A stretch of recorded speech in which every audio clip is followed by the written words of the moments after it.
Welcome back to the channel, and today we're going to be doing the very start of our series. So welcome to the series, and it's Start a Watch Collection, and it's 3 watches for under $500. So now these 3 watches fall under 3 categories. So I want you guys in a collection. This is more geared towards the newbies in watch collecting. So, and it's geared towards those people because I find a lot of people, they don't really know where to start. They just start buying random stuff and they're like, that looks cool, that looks cool. So I think this is geared towards them. And I wanted these watches, how they made the list, this criteria is, 1, they had to be a good bang for buck. And I want people to avoid fashion watches. So good bang for buck. And I want them to be, somewhat horologically significant, coming from reputable brands. Now, the 3 categories that I was talking, sorry, I got sidetracked, is we want a dress watch, we want a kind of everyday beater watch, and then we also want a diver or kind of like a sports watch, so your divers. And, sorry, gotta catch my breath. Now, a couple disclaimers. The prices are in Canadian dollars, and they are not, I did not include both shipping, taxes, import fees, and stuff like that, because then the variance on where you lived would be just all over the place. I also wanted these to be readily available. I didn't want them to be really weird limited edition pieces or vintage pieces that you could not necessarily get your hands on, in the sense, obviously vintage, you would have the price discrepancy between like a very mint condition one versus a, kind of one that needs full restoration. I wanted these to be, if they are recently discontinued, very, very easy to get your hands on. I also wanted this to kind of be, not necessarily that we avoid quartz pieces, but I wanted there to be more of a focus on mechanical watches as opposed to quartz watches. There might be a couple in the upcoming videos. Last disclaimer before we just get everything underway is that I didn't want to include a bunch of homage watches. I don't mind including some in the future if they're really, really good bang for buck, but I wanted, rather than you guys just buying a bunch of kind of quote-unquote Rolex clones, I want you guys to have stuff that would be really unique in your collection and that people just wouldn't be like, is that a Rolex? And you'd be like, no, it's not, but it is something else. So with that out of the way, obviously, quick wrist check is that I'm wearing a SARB 035 on my wrist. Obviously, if you do like the content, make sure to drop a like and subscribe to see more awesome stuff in the future. But let us bounce right into the content with our first watch and the first watch category, which is our dress watch. All right, so first up on the list is our dress watch. And the dress watch that I've chosen, and there are multiple in this category, I will probably end up making multiple videos just in this segment, and I will kind of graduate up. But as I said, it is a Sea-Gull 9mm thin manual wind watch, and it's the D816.464. And that's a reference number for you guys. It originally comes on a stainless steel bracelet, which I am not too fond of, so it is on this black leather strap, which I believe adds to the dress watch aesthetic very, very nicely. It obviously has a small second subdial, and it is a manual wind watch, powered by the Sea-Gull ST17 movement, which is actually really interesting because they just actually removed the rotor from it, and that's how it makes it, it's actually an automatic move, but they removed the rotor, and that's how it's manual wind. So, cool enough. There is no hacking on this watch, unfortunately, but the big thing on this is a sapphire crystal. And that is a huge plus at the price point, which is $134.99 US dollars. That's listed on their site, but you can get, so for Canadians, about $172.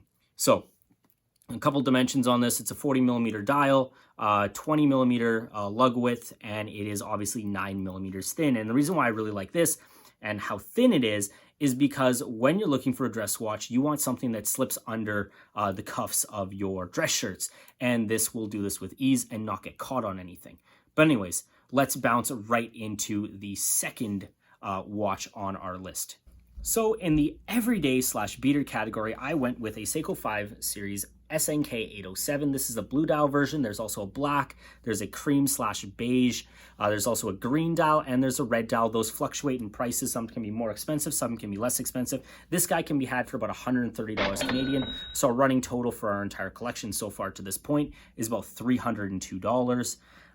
And yeah, so this little guy, powered by a Seiko 7S26 movement, 40-hour power reserve, same as the Sea-Gull. I didn't mention that in the other one, but the Sea-Gull does have about a 40-hour power reserve.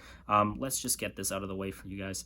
The minute hand, but obviously day and date complication at the 3 o'clock position, recessed crown, which while it's quite nice, it doesn't kind of dig into your wrist or anything. It is a little bit hard to manipulate. So this doesn't have hacking or hand winding, but it does have a beautiful display case back. And at this price point, you're hard pressed to find a whole lot else. Now, the one thing that I would say with the hacking and hand winding to get this guy started, obviously do the Seiko, sorry, not the Seiko, it's the Seiko Shuffle. You pull it and just kind of bounce it around and get the rotor moving a couple times. Yeah, so I did say that I swapped this onto this leather strap. This is about $20 off of Amazon, but a couple of specs for you guys just out of the way. 37 millimeter case size. You have an 18 millimeter lug width, 11 millimeter thick, and it's a very, very good watch. It has a hardlex crystal, which is not as good as the sapphire, but it won't scratch super easy. It's a little bit better than mineral glass, which is on a lot of fashion watches. But yeah, great overall watch. The really nice thing that I would say is the display case back, especially for new watch collectors. And if you're just starting out with a collection, having a display case back, wearing that, and just kind of, being able to see what's actually going on with the watch, and also having that day and date complication. So you look down at your wrist, you know exactly what day of the week it is and the date. Great overall watch, great kind of very, very budget friendly. But yeah, let's move on to the last category and the last watch. Now for the final category, aka the diver category, I went with a watch that some people might view as a little bit controversial. Some people believe it's utter trash. I believe it's treasure, and that is the Vostok Amphibia. First of all, these can be found in a number of different dial variations and case sizes. So this one, I believe, is the 420 case variant. Cool thing about this one, first of all, it's powered by an in-house automatic Vostok movement, 31-hour power reserve, which honestly isn't that much. But, it is what it is. So 200 meters water resistant, great, just a great overall little watch. So you got a 39 millimeter case, 18 millimeter lug width, which actually, interestingly enough, you can therefore switch bracelets or straps between this one and the Seiko. So if you start off the collection that way, you would be able to swap back and forth. Also, 15 millimeters thick, so it is a little bit of a chunky guy, but awesome watch. Obviously, you do have that screw down crown and the signature wobbly Vostok crown, if I can get that in here. Oops. Which is designed that way to protect the stem and the movement, so you don't break the stem off if it gets hit. So there is no hacking on this watch. There is hand winding, however. Originally, apparently, the movement was designed to be just originally a hand wound movement, not an automatic. I believe the automatic movement came in the 80s. But yeah, so the one thing is acrylic crystal, which, while not being the best in providing of scratch protection, does provide a very nice look to it. It's a vintage look. It's beautiful. You can use polywash to polish this out. But yeah, there is that kind of a bit of a downside. The other thing is that one thing I'm going to make note of this is that the bracelet, make sure that you get either a Sharkmesh bracelet or just something else other than the standard Vostok bracelet. These can be had for about $130 on Amazon right now, but please get the Sharkmesh bracelet. Obviously, there's variance in price, but 130 bucks. If you haven't seen my video on how to size the Sharkmesh bracelet, I'll drop it as a link down in the description below, and you can watch that. That's without using a rotary tool or a Dremel. It's basically using a bunch of pliers and other things, but yeah. So there's that. Obviously, another thing, you have your date complication, 3 o'clock. It is not a quick set date function, so you got to cycle back and forth. Basically bring that hour hand back to the 9 o'clock or just before, and then cycle it back, and then that's how you change it quicker, rather than going all the way around. Once you get used to it, it's not too bad, but it can be a bit of an inconvenience for some people. But yeah, overall, great watch, especially for the money. The Sharkmesh is extremely comfortable. Make sure you get it. You will thank yourself.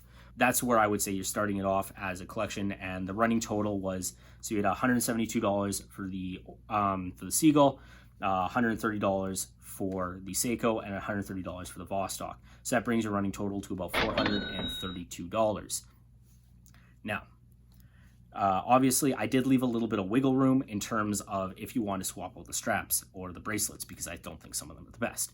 And that should provide you with a bit of wiggle room that way. But anyways, obviously, that's a great start to the collection. If you do have any questions, comments, concerns, obviously, I know these are my opinions. You could have completely different opinions. That's perfectly fine and up to you. But anyways, hopefully you tune in again to see the next iteration, which I'll be doing something for about the $750 range.